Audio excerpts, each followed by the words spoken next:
पग पग पर है संग तुम्हारे अन्नदाता। लहू किसानों का बन के पसीना सींचता है धरती का सीना। मेहनत का तेरी हक दिलवाने, नई तकनीक नई खोज बताने। पशुधन को गुणवान बनाना, पौध सुरक्षा को सिखलाना, खेती के सब गुर समझाने, भारत का सरताज बनाने। आठों पहर है संग तुम्हारे अन्नदाता अन्नदाता। नमस्कार, मैं हूं शुभ मिश्रा और आप सभी दर्शकों का अन्नदाता कार्यक्रम में बहुत बहुत स्वागत करती हूं। देश के हर व्यक्ति के जीवन में किसानों का अहम योगदान है, क्योंकि किसान ही हमारे लिए अन्न को उपजाते हैं और देश के हर व्यक्ति को खाना प्रदान करते हैं, और इसीलिए उन्हें अन्नदाता भी कहा जाता है। और ऐसे ही किसानों को खेती बाड़ी की नई तकनीकी जानकारी देने की कोशिश हम करते हैं। तो चलिए कार्यक्रम की शुरुआत करने से पहले देखते हैं क्या है आज के अन्नदाता में खास। वर्षा जल संग्रहण करके पाएं पानी की गंभीर समस्या से छुटकारा। पपीता के बाग को कीट रोगों से बचाएं, अधिक उत्पादन पाएं।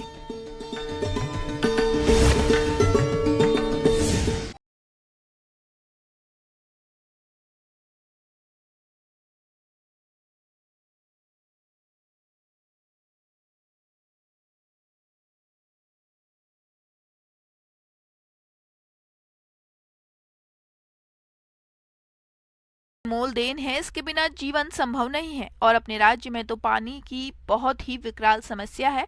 ऐसे में फसलों में सिंचाई करना तो दूर, बल्कि पीने के पानी की भी गंभीर समस्या है। आज हम आपको गांव अरनिया, जिला सीकर के किसान कानाराम यादव से मिलवा रहे हैं, जो टांका बनाकर बारिश के पानी को इकट्ठा कर रहे हैं। तो आइए मिलते हैं इन्हीं से और जानते हैं कि ये किसान किस प्रकार से वर्षा जल को इकट्ठा कर रहे हैं।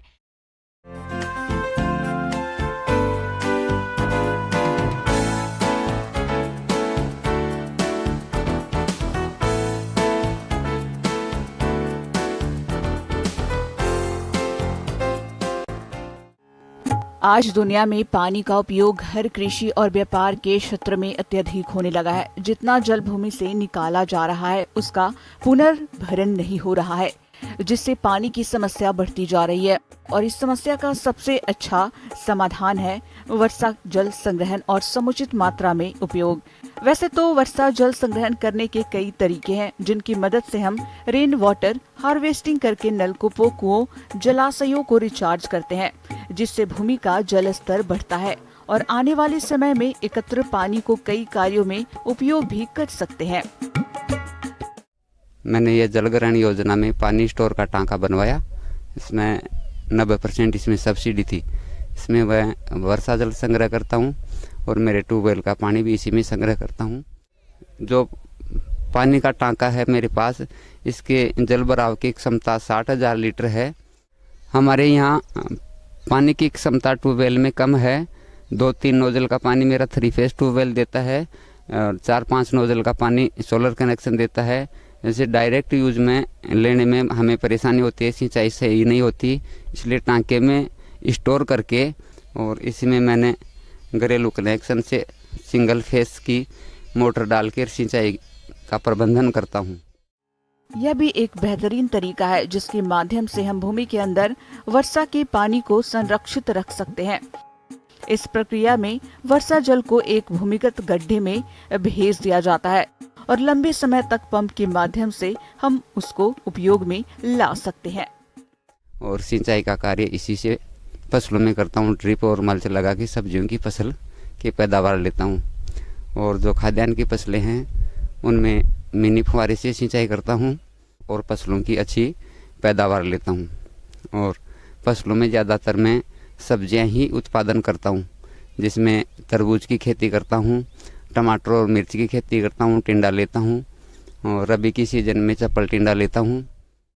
किसान भाइयों, पानी की गंभीर समस्या को देखते हुए जरूरी हो जाता है कि आप बारिश के पानी को व्यर्थ बहने से रोककर संग्रहण करें, ताकि पानी की इस गंभीर समस्या से बचा जा सके। तो आप किस प्रकार से करें बारिश के पानी का संग्रहण, देखिए हमारी ये खास रिपोर्ट।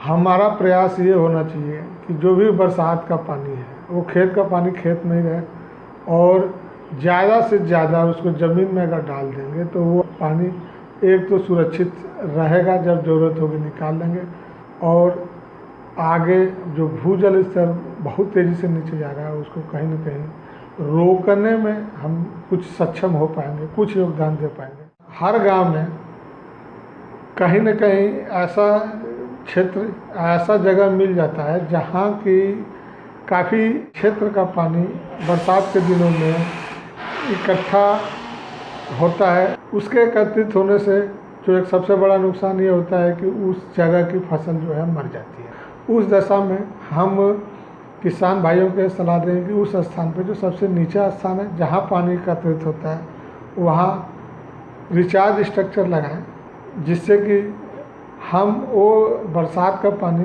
जो कि अच्छी क्वालिटी का होता है, अच्छी गुणवत्ता का होता है, उसको नीचे डालकर उसको हम सुरक्षित एक्वीफर में जमा कर लेंगे।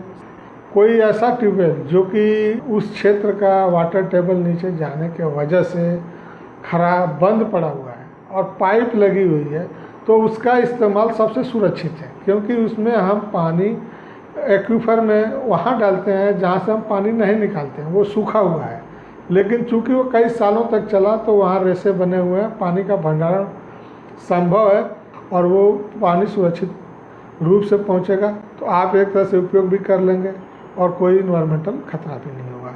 तो इसके लिए जैसा कि मैंने बताया, नया स्ट्रक्चर लगाना है तो उसके लिए जो नया बोर बनाना पड़ेगा, और बोर बनाने के बाद सबसे पहले उसकी हौदी बनाएंगे। हौदी बनाने के बाद नीचे एक रिचार्ज आर्म बनाते हैं, उसके ऊपर हम फिल्टर बनाना बहुत ज़रूरी है, क्योंकि आपने देखा होगा बरसात के दिनों में पानी में मिट्टी और बहुत से कचड़े घुल के आते हैं।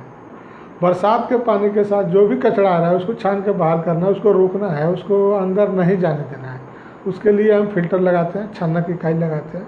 छन्नक इकाई में हम क्या करते हैं कि नीचे बड़े बड़े बोल्डर, उसके ऊपर छोटी बजरी और सबसे ऊपर रेत की परत डालते हैं, और रेत की परत जो है कम से कम 2.5 फीट मोटी होनी चाहिए। बरसात के तो तुरंत बाद इसको साफ़ करने की ज़रूरत है, क्योंकि ये सारा कचरा ऊपर रोक देती है।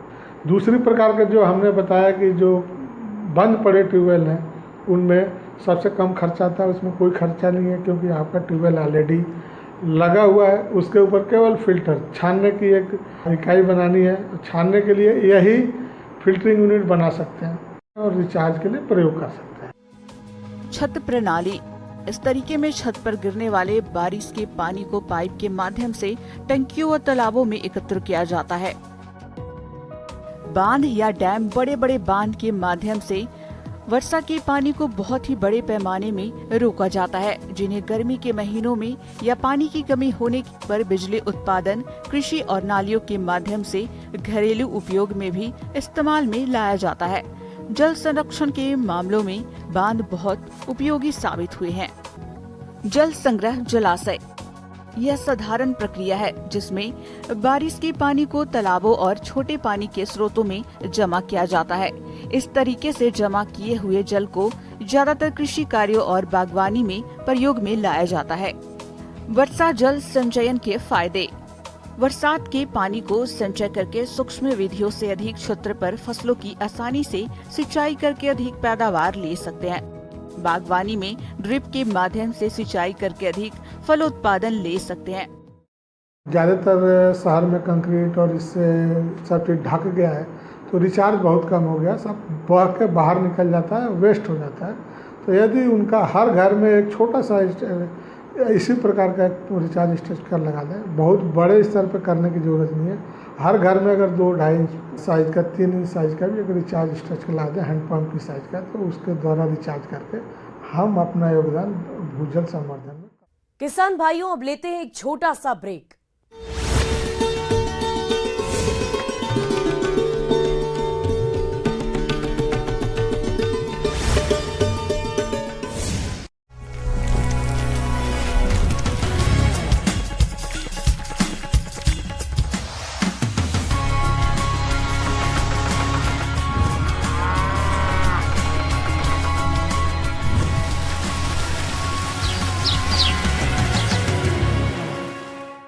ब्रेक के बाद आप सभी दर्शकों का अन्नदाता में बहुत बहुत स्वागत है।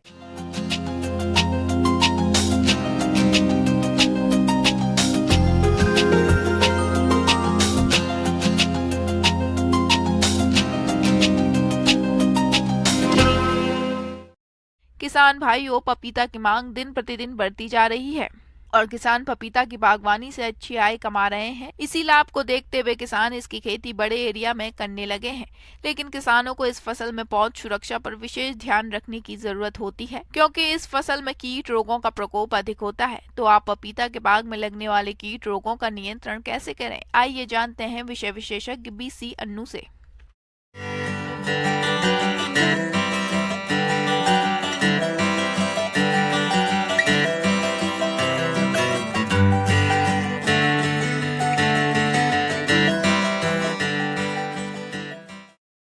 पपीता में लगने वाले प्रमुखतः रोग और कीटों के विषय में आपको जानकारी दूंगी।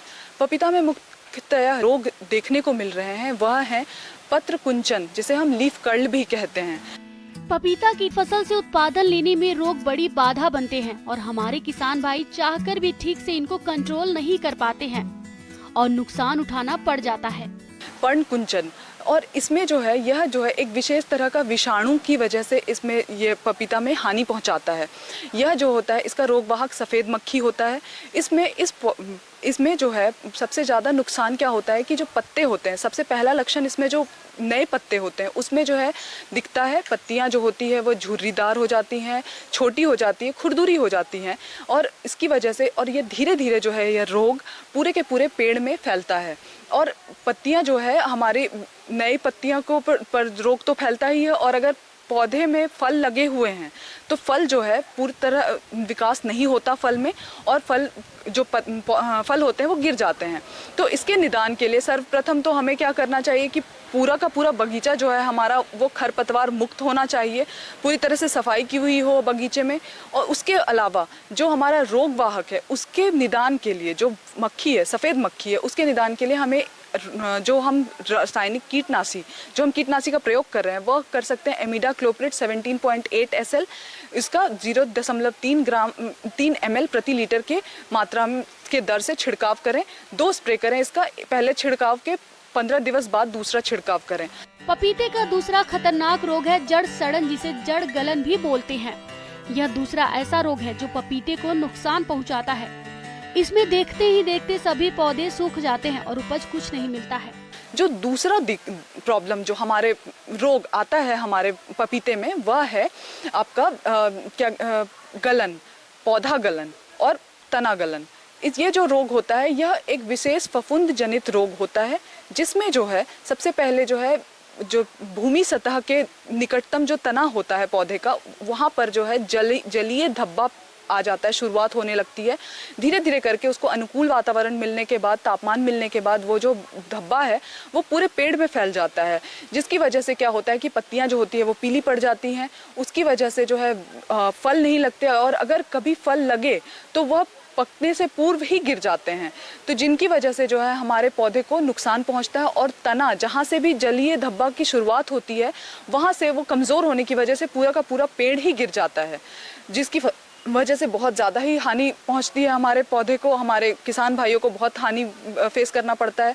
तो इसके रोकथाम के लिए हम क्या कर सकते हैं कि जो है हमारा सर्वप्रथम जो है हमें बीजोपचार करना चाहिए। बीजोपचार करने के लिए आप किसी भी कवकनाशी का प्रयोग कर सकते हैं, जैसे कि कार्बेंडाजिम का 2 ग्राम प्रति केजी बीज के दर से आप बीजोपचार कर सकते हैं। दूसरा है कि आप जो है जब हमारी पौधे क्यारियां में लग गए हैं, पौधेशाला में हमें जो है कार्बेंडाजिम और मैनकोजेब मिश्रित जो कवकनाशी है उसका 2 ग्राम प्रति लीटर पानी के हिसाब से छिड़काव कर सकते हैं। और तनों पर, बगीचे में जो तने हैं उस पर हम कॉपर ऑक्सीक्लोराइड का 3 ग्राम प्रति लीटर के हिसाब से आप छिड़काव कर सकते हैं। इस रोग को फसल में लगने से रोकने के लिए आपको रोपाई ऐसी जगह करना होगा जहां पर अधिक समय तक पानी नहीं रुकता हो, क्योंकि यह रोग अधिक नमी पर पनपता है। अगर मिट्टी में नमी नियंत्रित रखते हैं तो यह रोग बिल्कुल नहीं आएगा। जो हमारे प्रमुख कीट आते हैं अभी के समय में, जो हमारा तापमान जो है बढ़ रहा है, घट रहा है, इसकी वजह से जो है चूसक कीड़े जो होते हैं, जो हमारे पत्तों को में जो चूसक कीड़े लगते हैं, जैसे कि माहू जिसे हम एफिड भी कहते हैं, और सफ़ेद मक्खी जिसे हम वाइट फ्लाई कहते हैं, ये सारे जो होते हैं पत्ते के जो है निचली सतह पर आकर के जो है पत्ते का रस चूसते हैं, जिसकी वजह से पत्ते जो है ये हो जाते हैं, पीले पड़ जाते हैं।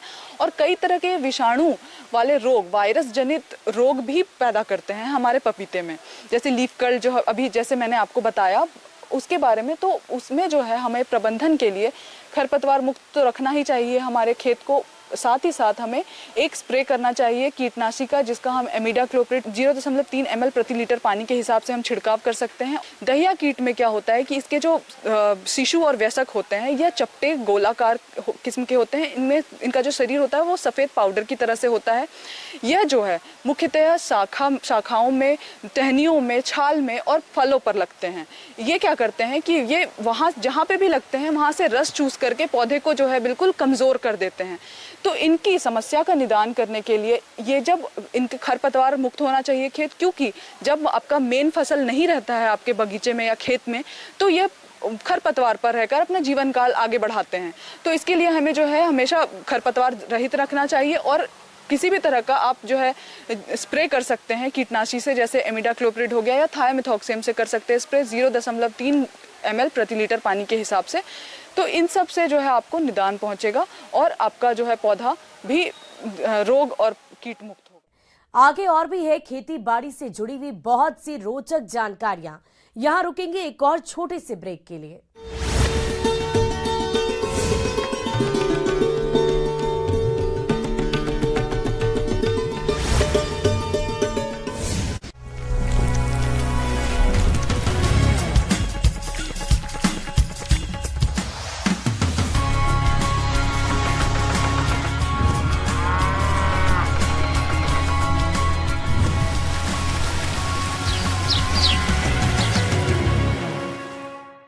ब्रेक के बाद एक बार फिर से आप सभी दर्शकों का अन्नदाता कार्यक्रम में स्वागत है।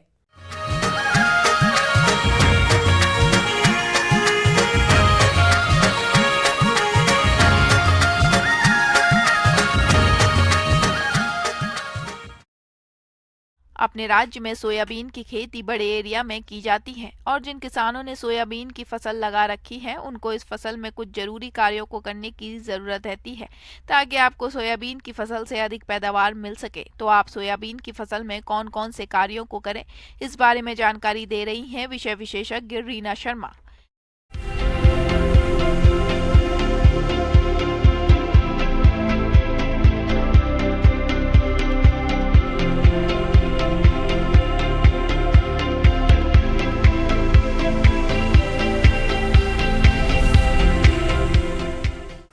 किसान भाइयों, जैसा कि अभी खरीफ का सीजन चल रहा है और चारों तरफ देख रहे हैं सोयाबीन की फसल लगी हुई है, क्योंकि ये खरीफ की फसल है, इसमें नीदा काफ़ी मात्रा में आते हैं, तो इसका हमें नीदा नियंत्रण करना अति आवश्यक है। और जब हम गुड़ाई करते हैं तो जड़ें थोड़ी सी खुल जाती हैं, इससे कि ऑक्सीजन का आदान प्रदान बहुत अच्छा होता है और जड़ें काफ़ी विकसित होती हैं। एंजाइम होता है जो कि वातावरण की नाइट्रोजन को स्थिरीकरण करने में काफ़ी हद तक सहायक होता है और करता ही है ये।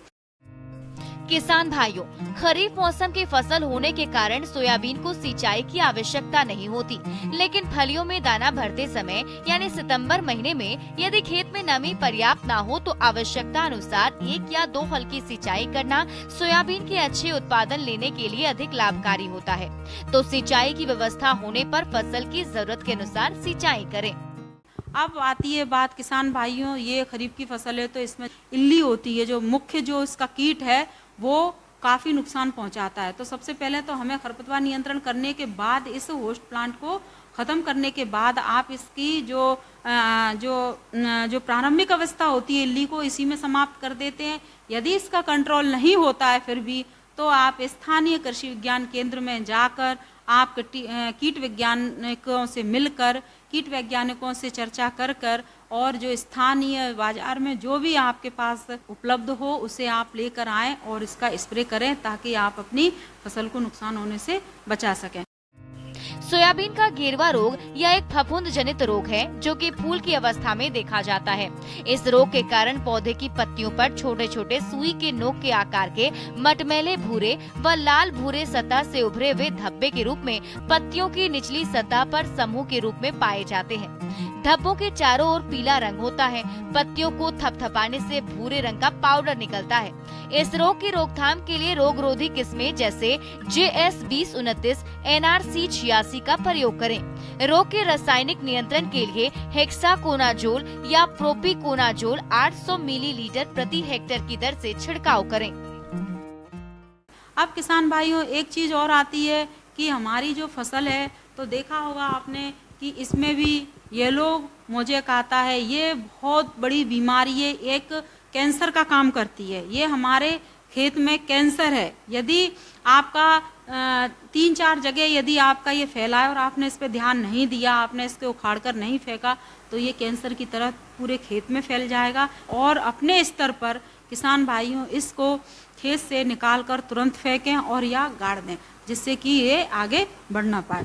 यदि आपको लगता है कि नहीं ये समस्या 8 से 10% बढ़ गई है, तो आप तुरंत ही नज़दीकी कृषि विज्ञान केंद्र में कीट वैज्ञानिकों से मिलकर इसकी दवा पूछें और कीटनाशक जो कि बाजार में आपके उपलब्ध हो उसको लेकर आएं और तुरंत इसको आप इसका स्प्रे करें। यदि आपको देखा है कि नहीं हो पा रहा है कंट्रोल एक बार में करने से, फिर आप इसको 30 से 35 दिन के अंतराल पर आप फिर कर सकते हैं। जो सीड प्रोडक्शन के लिए यदि हम फसल ले रहे हैं तो ये हमें रोगिंग का और जो विजातीय जो पौधे हैं इनका हमें विशेष ध्यान रखना चाहिए। इसको हमें बहुत अच्छे से इसका पहचान के इसको उखाड़ना चाहिए। आइसोलेशन जो डिस्टेंस होती है वो हमें इसमें मेंटेन करना बहुत आवश्यक होती है।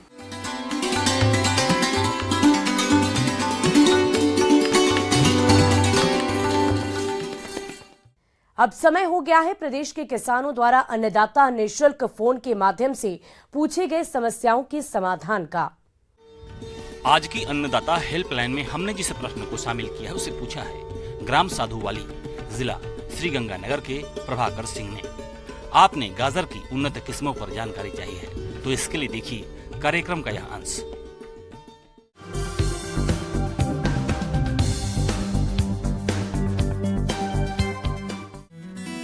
गाजर एक महत्वपूर्ण जड़ वाली सब्जी फसल है। इसकी खेती पूरे भारतवर्ष में की जाती है। गाजर को कच्चा और पकाकर दोनों ही तरह से लोग उपयोग में लाते हैं। गाजर में कैरोटीन और विटामिन ए पाया जाता है, जो कि मनुष्य के शरीर के लिए बहुत ही लाभदायक है। किसान भाइयों, गाजर की 2 तरह की किस्में होती हैं, एक यूरोपियन किस्म और दूसरी एशियाई किस्म। जहाँ तक यूरोपियन किस्मों की बात है तो इसकी जड़ें लंबी और पतली गहरे संतरे रंग की होती है। इसकी किस्मों में अर्ली नेंटस, पूसा यमदाग्नि, चैंटने आदि हैं। इनकी औसत उपज 200 से 250 क्विंटल प्रति हेक्टेयर है। और एशियाई किस्मों में पूसा मेघाली, गाजर नंबर 29, पूसा केशर, पूसा वृष्टि प्रमुख है। इनकी औसत उपज 250 से 300 क्विंटल प्रति हेक्टेयर है।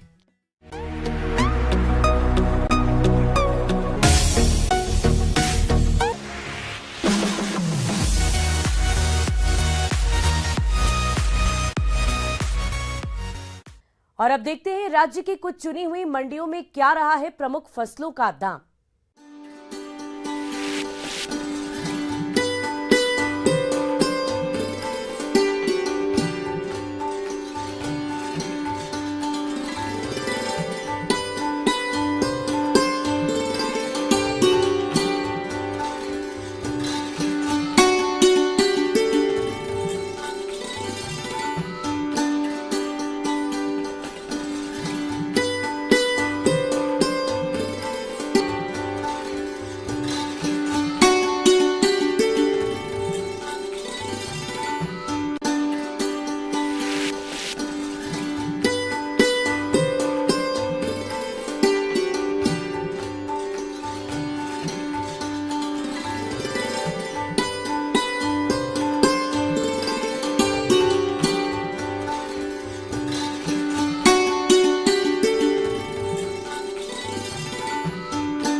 किसान भाइयों, कृषि संबंधित समस्या और सुझाव के लिए आप हमें इस पते पर संपर्क कर सकते हैं। प्रोड्यूसर अन्नदाता news 18 Rajasthan, Ramoji film city, Hyderabad 501512। साथ ही आप हमें ईमेल भी कर सकते हैं। हमारा ईमेल है p18annadatarajasthan@nw18.com। इसके अतिरिक्त आप हमें निःशुल्क हेल्पलाइन नंबर 180088921663 पर सोमवार से लेकर शनिवार सुबह 10 बजे से शाम 4 बजे के बीच संपर्क कर सकते हैं। अब समय हो रहा है आपसे विदा लेने का। कल फिर मुलाकात होगी। फिलहाल इस कार्यक्रम में अभी के लिए बस इतना ही। नमस्कार।